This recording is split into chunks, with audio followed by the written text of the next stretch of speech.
At the start of 2025, I was laid off from my job, and so I took the year to fully commit to learning pixel art and starting to support myself with it. At first, I thought it might be too late to share since we were already a few weeks into 2026, but I want this to be a reminder, also to myself, that art does not expire as soon as a new year rolls around, and it's never too late to share your work. Especially if, like me, you find it hard to post it everywhere as well. This is going to be a chatty video on everything that I made in 2025. And if you haven't met me before, hey, my name is Jade and I like to paint with pixels. We had a pretty quiet start to the year in terms of making things. In January, I intentionally tried to take some time off at the very start of the year and try to adjust to this new schedule. It was a weird shift, but towards the end of the month, I found out about a pixel art competition to take part in, to get your work made into a sticker by numbers kit. This was my entry for it. I didn't win anything, but I'm really happy with this piece. It helped me experiment, which will be a running theme of this year, with illustrating depth in a piece, both in terms of scale and colour. February and March were really a time for me to try and find structure. I started to stream more consistently and focused on making little icons for practice. One of my favourite sets, which took a while to figure out, were these roses that I made. Some of these also became my sub and bit badges over on Twitch, which I'm really happy with. The ones that I really liked, I put up in a little online store to sell as sub badges. The badges themselves didn't sell the best, but this practice of drawing smaller icons did lead to some different products that have been selling a bit better and I've been really enjoying making, which we'll talk about later. I also have these little characters on stream that each represent a viewer. They're one of my favorite aspects of stream because you can customize them and make them your own. I started with just Fern and the gang, and then I spent a bit of time in these 2 months creating more hats and characters for viewers to customize with. This ended up being one of those lovely projects where you can keep coming back to and adding more hats and seasonal items as the year went on. March was a little all over the place, just sort of following where my curiosity took me. Probably not the best strategy if you want to set up an art business quickly, but this was still early days for me figuring out what I wanted to do. I wanted to try 1-bit pixel art where you work with just 2 colors, and I made this little mock-up for a game. My work is normally a lot more colourful, so this felt like a really nice change of pace and a fun challenge to keep everything readable and clear using only 2 colours. I spent a bit more time on Twitch assets using what I learned from making small icons to create all of my channel point redeems. The care package and the dance party icons are some of my favourites.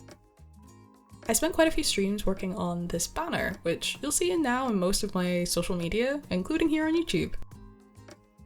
I really like this illustration though. It feels like my little characters interacting with the space fits in very well with the stationary vibe that I have and how I want to present my characters in next month's project, and future videos like you're seeing now.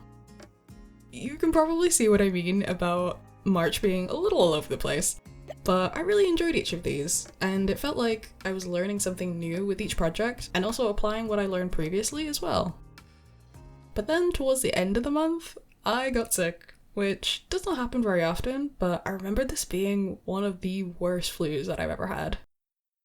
It put a lot in perspective around all the stuff that I wanted to make and how the way I was approaching it would not work without proper systems. And so for the next few months, we tried to set those up. In April, once I was feeling better, I had one goal: to add my pixel art to the photos and videos that I took. It's a project I had thought about for a couple of years at this point, but never took the leap to try it, and so I tried to break it down into more manageable steps. I made little face grids and base poses for my characters to make it easier to make all of the different poses that I wanted for them, and started with just combining them with photos. I learned a bit of how to use tracking in videos and eventually made my first short video of Fern and Lulu going for a walk.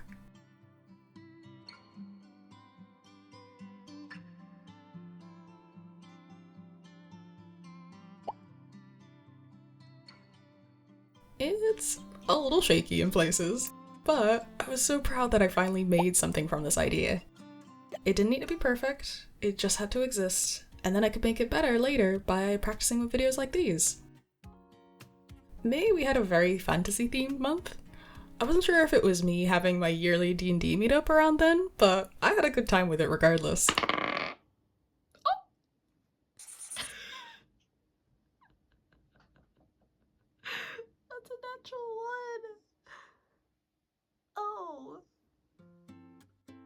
I wanted to learn how to draw isometric pixel art, and so, like anything that I wanted to learn, I started a little project where I make fantasy-themed buildings and give them a little backstory. My favorite so far is this magical bakery that I made, where it looked like everything was floating and moving around on its own, but it was actually just a retired wizard casting mage hand on all of their utensils. It's very silly, but it really helped me play around with a bit of creative writing because I haven't done that properly since my big flower project that I did in 2024.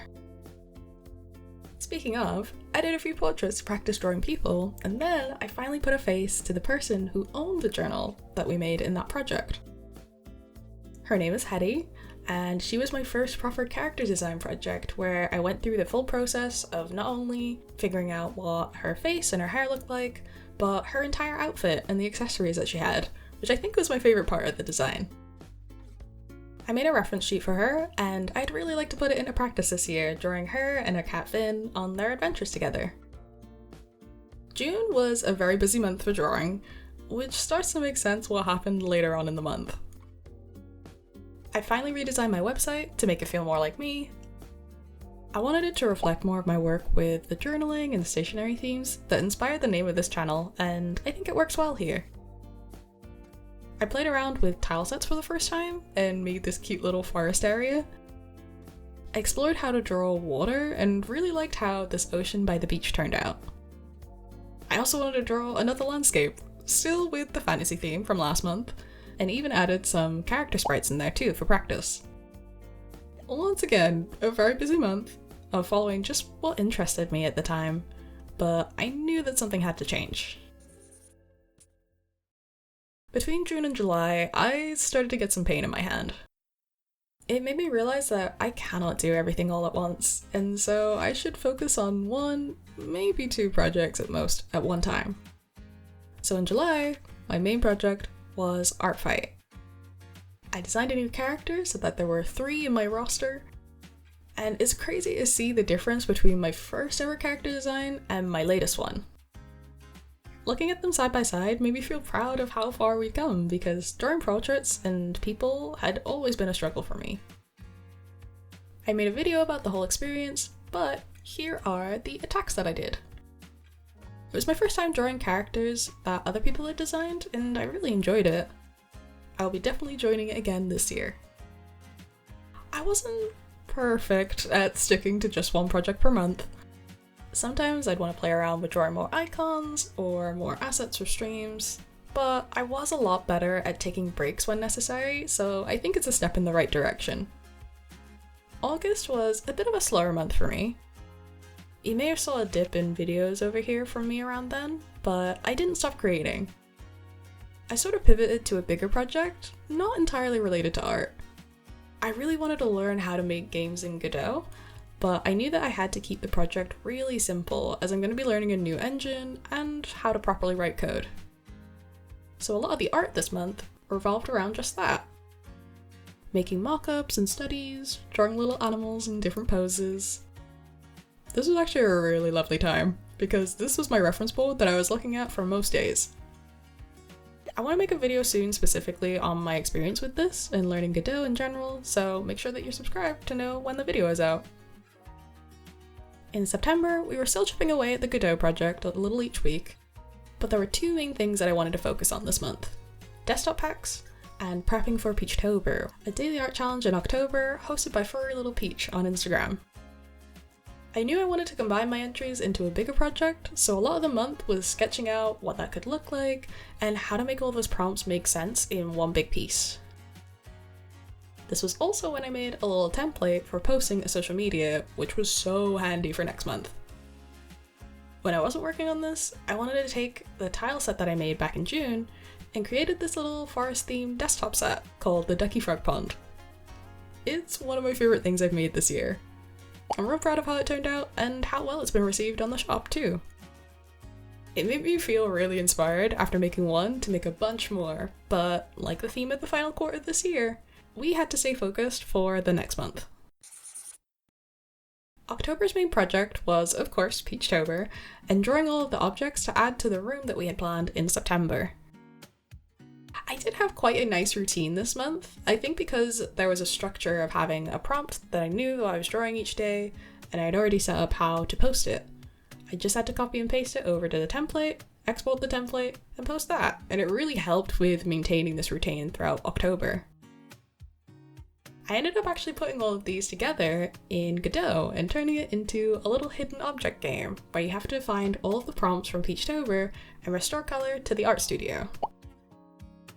And going with the theme of art does not expire, there's a link for the hidden object game to play for free in the description. At the end of October, it was also my 5-year anniversary on Twitch. So I made these cute overlays in stream avatar gear exclusive for the day to celebrate. During the stream, I wanted to also draw everyone's stream avatar with my character Pixel in a cute little Polaroid. In November, I wanted to focus on my little digital shop. I started getting a few more sales with my Ducky Frog Pond desktop, and so I wanted to keep going with that by adding a couple more desktop packs in different seasons so that you could swap and change as the year goes by. I also introduced a new product, which was mouse cursors. I made quite a few cute animals with different color cursors, and now I use the froggy one every day. It's just something to add a little bit of whimsy to your day, and it always puts a smile on my face since I'm on my computer every day. And finally, we have December. I really enjoyed the decorations that I had for my streamiversary, so we made some Christmas decorations for this month.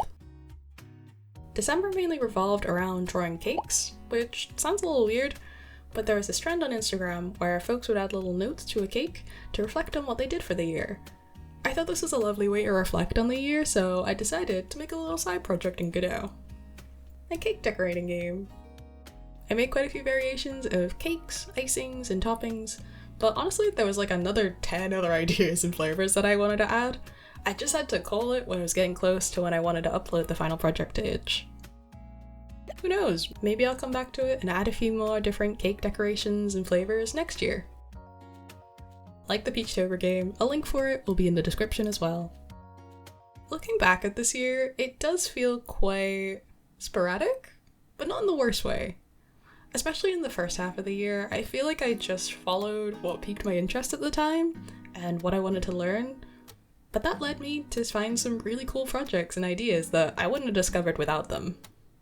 I feel like following my curiosity really helped with keeping up motivation for the year and always feeling excited for what the next project will be. It was also really nice to see how my love for game dev came back towards the end of the year and surprisingly became a much bigger focus this year than I thought it would. Now I feel a lot more focused on the projects that I want to do, and I'm really excited to document the process over here and on Twitch this year. But for now, thank you for watching this video. If you want to see my pixel art journey from the very beginning, back in 2017, gosh, that's almost 10 years ago now, but you can check out this video here for a little sketchbook tour, and we will see you in the next one. Take care out there. Goodbye!